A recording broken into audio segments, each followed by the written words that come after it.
Magandang araw mga kaibigan. Bigyan natin ng reaction opinion ang pagsibak sa DOH Secretary wala pang isang buwan. Sinibak na kagad. Okay, update lang muna tayo. Fund drive for our brave 14 Marines. Naipadala na natin ang 100,000 sa kanila. Galing sa inyo, donasyon ninyo. Nag-post na sina Sergeant Manalansan, Attorney Baligo, Johnny Buduan tungkol diyan. Kaya nagpapasalamat sila sa inyong padala. Okay, so now, a total of 470,000 ang naipadala natin tulong sa Brave 14 Marines. Sa mga gusto pang magpadala, kasi marami pang warrant of arrest na may issue laban sa kanila, kailangan nilang magpiyansa. So, ito po yung GCash number natin. Pasensya kayo, balik-baliktad ang number. Ano ba yan? 0966-265-8480. 0966-265-8480. Ivan Henry Sibog ang pangalan. Ito, post ng Peanut Gallery Media Network. Just in. President Marcos has appointed PhilHealth Chief Edwin Mercado as the new DOH Secretary. Mercado succeeds Dr. Jose Pujalte Jr., who stepped down less than a month into the post, citing health reasons. Puros naman health reasons. Ano ba kayo? Sa tingin nyo, maniniwala kami? Kasi yung una, si Herbosa, nag-resign sinibak dahil health reasons. Wala pang isang buwan, yung ipinalit, Pujalte Jr., sibak na naman, resign, health reasons. Ang report lang naman hindi, inamin pala niya. Reported, nagkakasino itong DOH secretary na ito. Tapos, report pa, nasiko daw niya si First Lady Lisa Raneta Marcos. Ay, nako, pagkamalas. Kaya ito, panibagong. Sa lahat ng administration siguro, ito nang si Marcos Jr. ang napakaraming palit-palitan. Executive Secretary, nakatatlo na.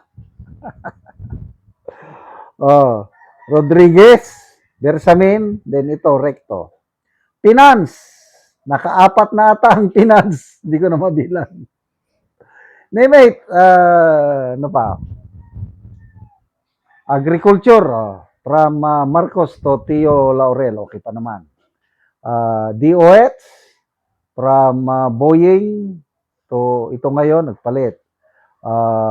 Basta, ang daming rigo doon. Ang pinaka maraming palitan is PCO Secretary, nakalima na ata. So, anong ibig sabihin nito? Meron pa pala, Department of Communication and Information Technology. Nakatatlong palitan na sila doon. Anong ibig sabihin yan? To me, that's a problem on leadership. I-compare natin kay Tatay Digong noon. Walang masyadong palitan ng kanyang mga cabinet secretaries. Sino ba ang kanyang executive secretary riyan? Medaldea eh. Ano pa? Walang masyado. Bakit? Stable yung leadership niya eh. Hindi pa bago-bago ang ano. Ito kasi, pag may kapalpakan, mamaya isipin nila, palit na naman.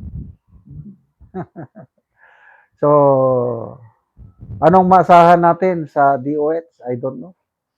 As far as health services is concerned, may mga tinutulungan nating pasyente. Ang advice ko sa kanila, huwag kayong pumunta sa government hospital dahil kawawa lang kayo. Di baling magbayad na lang tayo. Example, mga kamag-anak ko, advice, sige na lang, private, magtulungan tayo. Kasi nakikita ko, grabe, pila, ang daming rikititos. Hindi rin natin masisi ang mga doctors, nurses, staff sa hospital kasi undermanned, napakalit ang budget nila. Basta, sa grabing inefficiency, corruption, everything. Diyan na sa isa sa mga underperforming na ahensya ngayon is DOH.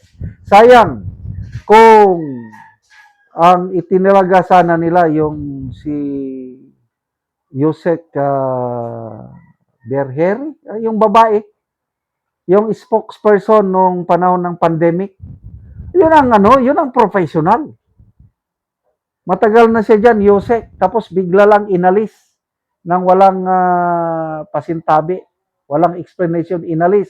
Kung sino yung mga matitino, yun ang hindi nagtatagal. Example, NBI, sobrang tino, hindi naman santo, kailang record-wise.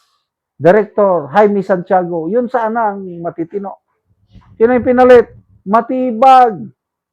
Kaya makita mo itong administrasyong ito, hindi talaga, ang kanilang agenda is more on political agenda, yung survival nila, paano sila, yung kinakatakutan nila yung 2028. So, good luck sa panibagong DOH Secretary. Sana naman, I don't know kung may improvement pa sa ating health services. Malayong malayo itong ginagawa ng Davao City. Grabing libre talaga ang hospitalization sa Davao. Kung kaya ng Davao, bakit hindi kaya sa buong bansa? Kaya pag naging presidente si BP Sara sa 2028, we expect better health services. Kasi yung ginawa nila sa Davao, pwedeng gawin sa buong Pilipinas. Salamat mga kaibigan sa inyong pagsubaybay sa channel nito. Nakakatulong kayo ng malaki sa tribong Talandig ng Bukidnon dahil ang income natin sa channel nito is pantulong sa tribo. Namimigay tayo ng libreng yero at pako at para makapagpatayo naman sila ng mas maayos na tirahan. Panoorin nyo ang video nito. Muna ni ang balay sa natagaan na mo gyero. So dagko na gid kaayo ang mga bosdot sa iyang atop. So makita gid nato nga ulanan na gyud ni kung magulan. So muna ni ang itsura sa ilang kahimtang tungod kay sigig kaulanan. O muna ni ang yero nga among gihatag nga iatop karon.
Karon humanagid sa pag-atop.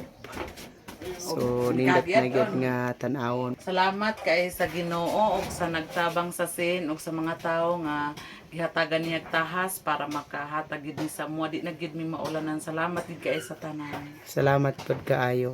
Si 14 years na ni among balay ay pagid na pulihan og atop. Salamat gid kaayo. Dako gid kaayo mong pasalamat. Salamat kayo.